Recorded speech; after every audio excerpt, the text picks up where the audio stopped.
안녕하세요. 반갑습니다. 늙어서 놀고 싶은 노세입니다. 이번에 형준이가 폐차를 하고 난 다음에 다음 물건을 찾아봤는데 괜찮은 물건이 나왔어요. 근데 형준이가 가용할 수 있는 현금 내에서는 힘들 것 같아서 여러분들에게 공유를 합니다. 2019 타경 55342번이고요. 감정가는 1억 2,900만 원이고 한 번도 유찰되지 않았습니다. 경매 일자는 1월 10일 월요일, 다음 주 월요일에 열릴 예정이에요. 대지권은 3평이고요. 건물 면적은 11평입니다. 물건의 위치를 살펴볼게요. 바로 이쪽에 있는 물건인데 이쪽이 은행 1구역이라고 하거든요. 원래 이쪽이 은행 1구역 재개발로 지정이 됐었다가 재개발이 무산이 됐어요. 그러고 지금은 재개발을 다시 하기 위해서 추진위원회가 활동 중인 걸로 알고 있습니다.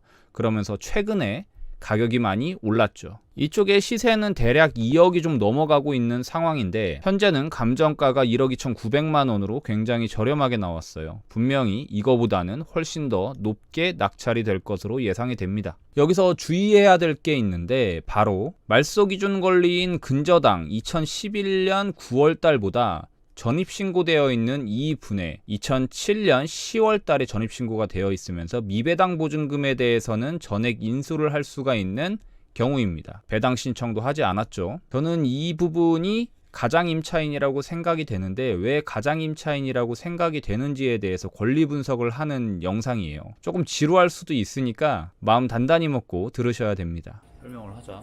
농협에서 2011년도 9월 달에 지금 접수일자가 소유권 이전 접수일하고 근저당권 설정이 같잖아. 그러면 유출을 할 때 안상수 씨가 이 물건을 사면서 대출을 받았다. 이렇게 생각할 수 있지.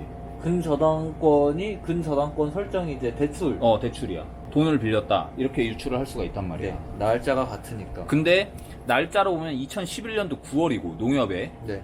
이게 말소기준 권리라고 하는데 그냥 흘려들어. 네. 말소기준 권리라고 하는데 말소기준 권리가 뭐냐면 말소 없어진다. 네. 이 밑에 있는 권리는 다 없어지는 거야. 이 권리를 기준으로 이 밑에 있는 권리는 다 없어져. 네. 그냥 그렇게 생각하면 쉬워. 그럼 네네. 밑에 있는 권리는 네가 아무것도 신경을 안 쓰면 돼. 근데 여기에 말소기준 등기가 되어 있으니. 근데 그 위에 보면 2007년도에 엄금숙 씨가 전입을 했단 말이야. 예. 그러면 2007년도면 요 근저당보다 빠르지. 더 빠릅니다. 그럼 얘는 대항력이 있다라고 표현을 해. 네네네. 그러면 빨리 왔으니. 얘가 만약에 보증금이 미상인데 네. 만약에 보증금이 5천만 원이다. 그럴 경우엔 말소기준 권리보다 엄금숙 씨의 전입신고가 앞서기 때문에 이걸 네가 인수를 해야 되는 거야. 얘는 배당 신청도 안 했잖아. 네네. 근데 여기 뭐라고 나와 있어? 미상이라고 나와 있지. 네네. 그럼 얘가 보증금 얼마에 살고 있는지 파악하는 게 중요해. 가서 왜냐면 물어봐야 되는구나 그러면. 왜냐면 네가 파악을 해야 그 사람까지 챙겨줄 테니까 그걸 파악을 해서 입찰가를 산정할 수가 있는 거잖아. 그치? 근데 여기 보면 현장에 임하였으나 이해관계인을 만나지 못하였고 점유관계를 확인하지 못했대. 그리고 권리신고 및 배당요구 신청서를 안내문 현관에다가 끼워뒀대. 상세한 점유는 별도의 확인이 필요하대. 이 부분에 대해서 법원은 책임지지 않겠다. 정말 네가 경매를 할 거라면 네가 직접 확인을 해봐라. 뭐 대충 이런 내용이야. 주민센터에서 전입세대 열람 결과 소유자가 아닌 주민등록 전입자를 임차인으로 기재를 하였고 전입세대 열람 주민등록 등표 등본을 발급받음. 그러니까 주민센터에 가서 여기 현장 가는 애들이 있을 거 아니야. 네. 경매를 할 때. 네네. 가서 주민센터에서 전입세대 열람을 했더니 엄금숙 씨가 전입신고가 2007년도에 되어 있다는 걸 확인을 받은 거야. 네. 그러면 우리는 이 사람이 가장 임차인인지 우리가 책임져야 할 임차인인지 파악을 해야 돼. 네네. 그치만 봤을 때 2011년도 9월 달에 안상수 씨가 집을 사면서 7,600만 원 대출을 받은 건데 네. 생각을 해봐. 지금 감정가가 1억 2,900이 나왔는데 네. 10년 전인 2011년도에 이 빌라 값이 얼마나 됐을까? 한 5천? 뭐 1억 정도는 됐겠지. 그치, 최소한 10억대 쓸 리는 없잖아. 네네. 내가 이 말을 왜 하냐면 농협이라는 회사도 이 사람한테 돈을 빌려주려면 네네. 이 빌라를 담보로 잡고 돈을 빌려줄 거 아니야. 네. 근데 얘네가 바보가 아닌 이상 얘네가 만약에 보증금을 5천 갖고 있다고 쳐봐. 네네. 그러면 순위에서 밀리기 때문에 7천까지 대출을 해주겠냐? 이해를 못했습니다. 자, 다시. 엄금숙 씨가 만약에 얘가 보증금 5천만 원에 살고 있어. 네네. 그럼 그냥 모르는 거지만. 만약에 그냥 유출을 해보자고 5천만 원에 살고 있어. 그럼 네네. 농협이 이 당시에 빌라 값이 1억이었는데 네. 이게 5천만 원인데 네. 7천만 원까지 대출을 해주겠냐고. 많이 안 해줄 것 같습니다. 안 해주지. 네. 그러면 얼마야? 5천 플러스 7천 하면 얼마야? 1억 1억 2천이잖아. 2천, 네. 이 빌라 담보 값이 얼마라고 했어? 1억이라고 했잖아. 네네. 그럼 1억 2천만 원, 2천만 원이 초과되지. 네. 그럼 은행에서 지 돈 날리려고 7천만 원까지 대출을 해주겠냐는 거야. 안 해줄 거야. 안 해주지. 네. 은행은 자기 돈 날리는 거를 극도로 싫어하기 때문에 만약에 7천만 원까지 대출을 해줬다는 거는 그만큼 7천만 원어치의 담보가 인정되니까 7천만 원어치 대출을 해줬다는 거야.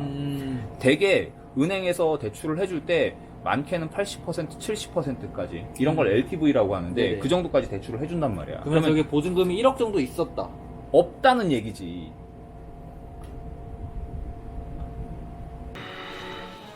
Dormammu, I've come to bargain.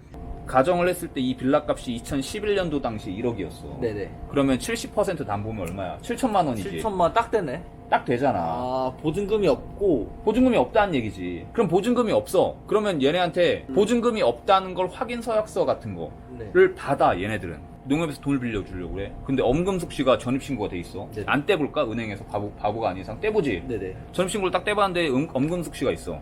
안상수씨가 대출을 받아야 되는데. 그러면 은행에서는 엄금숙씨가 안상수씨의 뭔가 이해관계인이라서 보증금이 하나도 없고 권리를 행사할 능력이 없다라는 거를 증빙서를 받는단 말이야. 네네. 그래야 나중에 경매 넘어가더라도 만약에 이게 5천만 원이라고 해봐. 그러면 가장 먼저 누가 배당받아가? 얘가 받아가잖아, 엄근숙 씨가. 네. 그러면 만약에 이거 1억 2천에 낙찰된다고 하면 얘는 돈 날리는 거잖아, 농협은. 네네. 얼마 못 받아가는 거잖아. 네. 은행은 그런 거를 위해서 안전장치를 확실하게 만들어 둔단 말이야. 네네. 그래서 여기 가서 확인을 해보면, 농협자산관리회사에 가서 확인을 해보면 이때 당시에 대출을 해줄 때 엄금숙 씨는 아무런 이해관계인이 아니다. 아니, 이해관계인이기 때문에 어떠한 권리도 행사할 수 없다라는 거를 서류를 갖고 있을 확률이 되게 높아. 네. 무슨 말인지 이해는 됩니다. 이해는 되지. 네. 그래서 얘는 내가 볼 땐 가장 임차인의 확률이 커. 네네. 이 안상수 씨하고 분명 이해관계인일 거야. 네네. 아마 와이프거나 네. 아니면 동생은 아니겠네. 이름은 다르니까. 네. 친척이거나. 오. 이런 식으로 해가지고 엄금숙 씨 지금 나랑 와이프예요. 그래서 뭐 그냥 전입신고만 해놓은 거예요. 보증금 안 살고 있어요.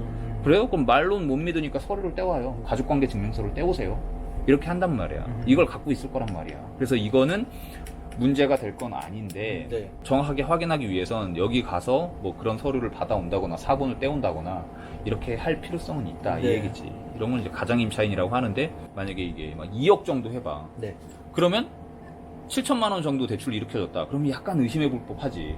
아, 어떻게 7천만 원만 빌려줬지? 그치? 왜 7천만 원 빌려줬지? 물론 얘가 7천만 원밖에 필요 안 했기 때문에 7천만 원을 했을 수도 있지만 네. 이 엄금숙 씨가 보증금 1억에 살고 있었을 수도 있으니까 무슨 네네. 말인지 이해했지? 네네네. 그래서 내가 보기엔 저거는 가장임차인이다. 2007년에 보증금 1억? 그럴 일은 없잖아. 지금 이게 없습니다. 역행하는 것도 아니고 네. 지금 감정가가 1억 2,900인데 그리고 감정가가 1억 2,900이면 충분히 승산이 있는 가격이고 네. 너무 싸. 주변 대비해서. 네. 싼 이유가 2019 타경이잖아. 2019년도에 감정평가가 이루어진 거야. 아, 그렇기 때문에 2021년도인, 2022년도인 지금 가격에서 볼 땐 싸 보이는 거지. 물론 이건 내가 보기엔 1억 2,900보다 비싸게 낙찰된 확률이 높아. 그리고 이 사람 상태를 보니까 지금 신용보증기금에서 가압류 걸려 있고 중소기업은행에서 가압류 걸려 있고 카드에서 가압류 막 다 걸려 있어. 이런 걸 보건데 굉장히 신용 상태가 불량이다. 네. 그냥 갈 때까지 간 거지. 어. 그리고 청구 금액이 임의 경매가 7,600만 원이지만 총 청구 금액은 6,470만 원인 거야. 예, 예. 압류, 성남시에서 걸려 있고 세무서장 다 걸려 있네. 어떻게 하면 저렇게 다 걸릴 수가 있나? 돈을 하나도 안 내면 걸리네. 아, 세금을 안 낸 거야. 2021년도에 실거래가가 2억 3,500에 됐대. 그럼 더 적어야 되는구나. 진짜? 이때 확 올랐잖아. 2020년 이때에 비해서 아, 예. 9월 달에 1억 1억 정도 3천이었다가 올랐네. 갑자기 확 올랐잖아. 예. 확실히 그거에서 묶이면서 가격이 확 뛰었나 보다. 아니 빌라가. 묶이진 않았어. 그냥 아직- 재개발 관련된 열풍이 불면서 올라간 거야. 아, 네네. 실거래가 좀 볼까? 주변에? 이쪽이거든? 실거래가 굉장히 많이 됐네 요새. 오. 네이버 부동산에 올라와 있는 가격이 네. 시세라는 얘기지. 2억 5천, 2억 6천. 저 정도 적어라. 2억 이상 적을 사람만 오라는 거 아닙니까? 그러네 이거. 어때 해볼래? 안 해보겠습니다. 야 1억 미만의 돈으로 서울에다가 구한다는 게 그런가? 지금 너무 욕심인가? 넌 그럼 차라리 1억 나오더라도 차라리 서울의 반지야. 강남이 접근성 좋은. 네. 왜냐면 그거는 이제 상관없지 않습니까? 어차피 재개발되면 저한테 우선 입주권이. 근데 그런 재개발이 될 만한 지역 서울에서 그런데 매물이 나오는 거가 첫 번째로 너무 힘들고 네. 나온다 하더라도 1억 미만에 나온다는 게 너무 힘들고 네. 그리고 그런 거는 나왔다 하면은 비싸게. 오늘처럼 사람들이 많이 몰리면서 비싸게 낙찰될 확률이 커. 예. 당연히 은행에서 서류를 보유를 하고 있을 거예요. 그리고 그 서류를 법원에 제출을 했을 겁니다. 만약에 낙찰이 된다면 최고가 매수인의 자격으로 그 서류를 확인을 할 수가 있어요. 어쨌든 저는 가장임차인이라고 생각을 하는데 이 부분에 대해서 제가 장담은 못 해드리니까 만약에 응찰을 하실 거라면 본인이 책임지셔야 됩니다. 분명히 돈이 될 수 있는 지역이고요. 굉장히 여러 사람들이 몰려서 꽤 높은 가격에 낙찰이 될 것으로 예상이 됩니다. 솔직히 말하면 저도 이런 물건을 한 번도 응찰해 본 적은 없지만 공부를 통해서 알게 된 내용을 전달을 해드린 겁니다. 혹시 이런 거 경매를 해보셨던 분이 있으시다면 코멘트를 남겨주신다면 제가 고정을 해드릴 테니까. 그리고 제가 틀린 부분이 있다면 댓글로 남겨주시면 감사하겠습니다.